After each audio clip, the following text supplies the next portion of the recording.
Congratulations on the purchase of your Prowler 212RD. My name is Caleb. I'll be doing an orientation with you today.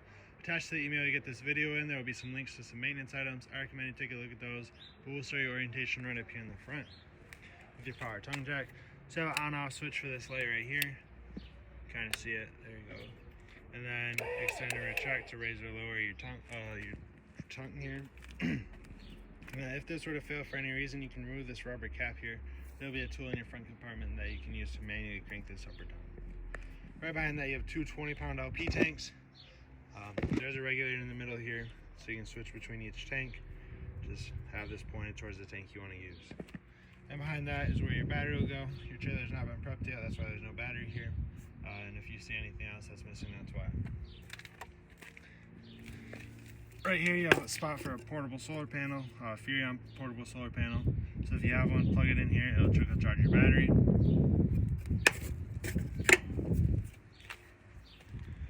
You have one side of your faster storage right here. You can see lots of space in here. Your doors are also held up by magnets. So all you gotta do is stick it up there and then it'll stay. Or just pull it down, lock it in place. Right down here you have your holding tanks, or your holding tank drains. So you have a black tank handle here and a gray tank handle there. So when you're draining your tanks, hook your sewer hose up to here, pull your black tank handle first. Once your black tank is empty, you'll pull your gray tank handle. That gray dirty sinking shower water will help rinse the black toilet water out of your hose. Once your tanks are empty, close your gray tank handle, leave your black tank handle open. You'll come up here and use your black tank flush. Hook a hose up to it, turn it on. It works as an upside down sprinkler system in your black tank, and it'll help to flush everything out. You run it for a couple minutes, and then turn your water off here. Close your slide valve down here, and you're all set. You don't have to use this tank flush every time. I recommend you use it every few times you use it, so that there's not a lot of buildup in your tank. Next is your water heater. Your water heater has a metal tank, so they use an anode rod. Over time, this anode rod will corrode, so you'll have to replace it every couple of years. It's also your plug, so you slide it in here, tighten that down, then you'll take your water heater off bypass. There's two valves on the back that you'll turn, and then water will start to be able to flow through here. Before you turn it on gas or electric, you do want to be sure your tank here is filled. To that, you can pull on your relief valve, water will come out of there, or you can open up the hot side of one of your sinks inside, and once water starts continuously flowing through there, that means your tank is filled and you can turn it on. So down here in the corner, there's a switch for electric, and inside on your control panel will be a switch to turn it on gas. When you're all done with this, just pull your anode rod out, and your water will drain out right from here. Everything on here is electronic ignite, so you don't have to light any pilot lights. Next to that, you have your 30 amp hookup. I recommend when you're hooked up here that you use a 30 amp surge guard to help protect your trailer from any possible power surges that may occur. It's your outdoor shower. It's hot and cold water. This shower head will pull out of here, and you can mount it right here. You have your city water connection, so if you're full hookup camping, hook a hose up to there, turn it on, and you'll have water pressure through that hose. You have inputs for cable or satellite right here, so if you are staying at a campground that has cable hookup, or if you have a portable satellite dish, hook it up right here, and you'll be able to get those extra channels inside. We'll head around to the back. You have your spare tire here. It's the same size as all your other tires on here, and you are pre-wired for a backup or observation camera, so that's where that would go. This is your freshwater fill. So if you're rustic camping, you'll fill your fresh tank from here, hook a hose up to this, turn it on, it'll fill your tank. Once your tank is filled, turn your water pump on. Your water pump will draw the water up from your tank throughout your trailer. Right down below here, you have that red and blue line. Those are your low point drains. You use those mainly for winterizing. You open them up, it'll drain the water out of your lines, then you'll close them and you can winterize your trailer. You have an LP quick connect down here as well. And this blue line here is your freshwater drain. So when you're all done with your freshwater tank, open that up, it'll drain any leftover water in there out. This switch here is for your stabilizer jacks. So extend, that'll bring them down. Retract, that'll retract them up. You'll use these for stabilization only, not for leveling. So you level your trailer out front to back with your tongue jack up front and side to side by putting boards or blocks underneath your tires. Once you get it leveled out, you'll run these down, put a little bit of pressure on them, and they'll keep your trailer from rocking around when you're using it. Right up above that, you have your furnace exhaust vent. This does get very hot when you're running your furnace, so you want to be sure you don't block it or touch it. You have your power awning out here. Just the switch for that is inside. And you also have solid steps. With solid steps, you want to be sure that your entry door is all the way open when you take them in or out of your door. They'll just fold up in here and latch on both sides of your door frame. If you need to adjust your legs at all, pull these pins out on both sides, and you can raise or lower them as needed. To release your legs, just turn this yellow handle here to the right or the left. It doesn't matter, that'll undo the latch. Then they'll fold out, and you can close your door over top of them. There's a couple outlets out here, as well as an output for a TV. So if you want to have a TV outside, you can hook it up there and into the outlets there. You have the switch for your front stabilizer jacks here, because this will work the same as the ones in the rear. And you have the other side of your passenger storage here. This tool right here and here will be for your stabilizers and for your tongue jack if it were to fail. That is everything for the outside of your trailer. We will head inside. Just inside your door here, you have a couple of switches. So this switch here will turn your awning lights on and off, and this switch here will do your ceiling lights.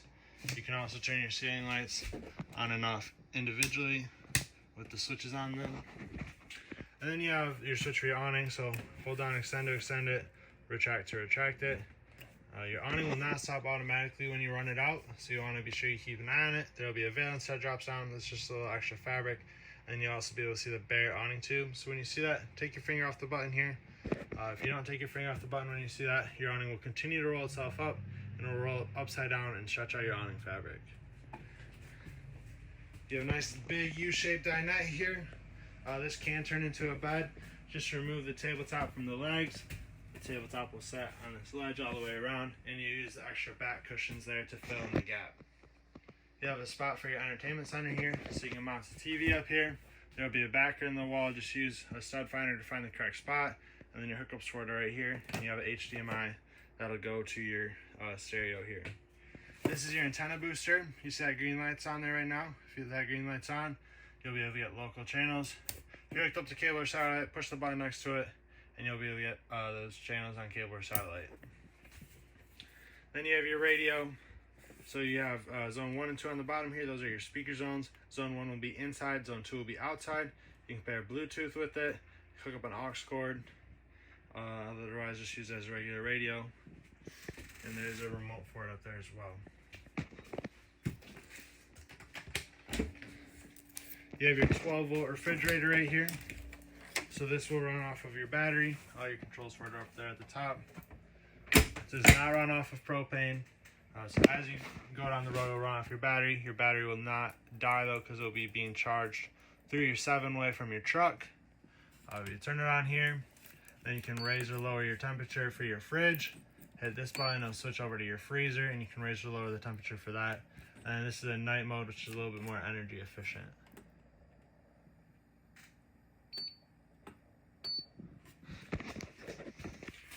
Right here you have your thermostat, so hit the side button to turn it on and click through your fans, your fan and your fan speeds. Then you have AC, heat, and off again. You'll raise and lower your temperature with the arrows here on the side. You have a standard turntable microwave, and then you have a light and a fan above your stove. Your stove top has a glass cover on it. Fold it up and out of the way to use your stove. To light your stove, you'll turn this to light. Turn your igniter to the right only. It's got arrows that indicate that. If you turn it to the left, it could break. To light your oven, you'll turn this to the pilot. Push and hold it in while you turn your igniter to the right until your pilot light is lit. Once your pilot light is lit, you'll then adjust your temperature from there. Be sure that you close this glass cover for travel. Like I said, it's glass, so it's fragile, it could break. You have your keys right here. Head into your bathroom next. It's right down here, you have your toilet. It's got that foot pedal flush on it. Halfway down, we'll bring water into it. All the way down, it'll flush into your black tank. You have a GFCI resettable outlet in here. And you have your monitor panel in here as well. So you can see the levels of your battery, your fresh tank, your black tank, and your gray tank. Just push these buttons down and it'll show you how full or how charged they are at the top. This switch will turn your water pump on. So if you have your fresh water tank filled, turn your pump on here. And then you have your water heater for gas and for electric. So it's got that switch on the water heater itself. You can keep that on at all times as long as both of these are off. But otherwise, you can choose between gas or electric. You can run them both at the same time as well. It's a little bit more efficient that way. This switch right, the closest one to the door, will turn your vent fan on up here. Otherwise, you can turn it on and off with this switch here as well.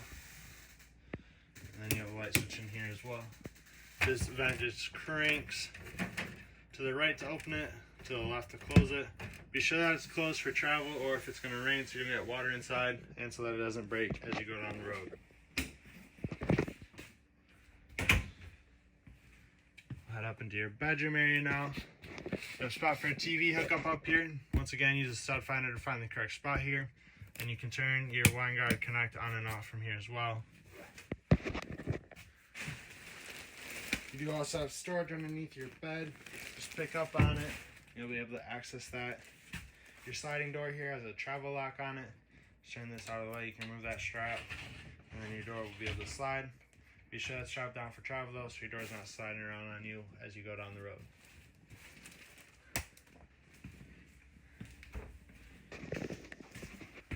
Lastly, right down here you have your breakers and your fuses. Everything in here is labeled.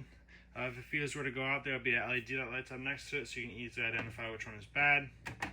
And next to that is your carbon monoxide and LP detector. As long as that green light's on, that means it's working. It does draw continuously off your battery because it's a safety item. That looks like everything for the inside of your trailer. I hope this video helps. And I want to thank you for purchasing at Terrytown. We appreciate your business and congratulations.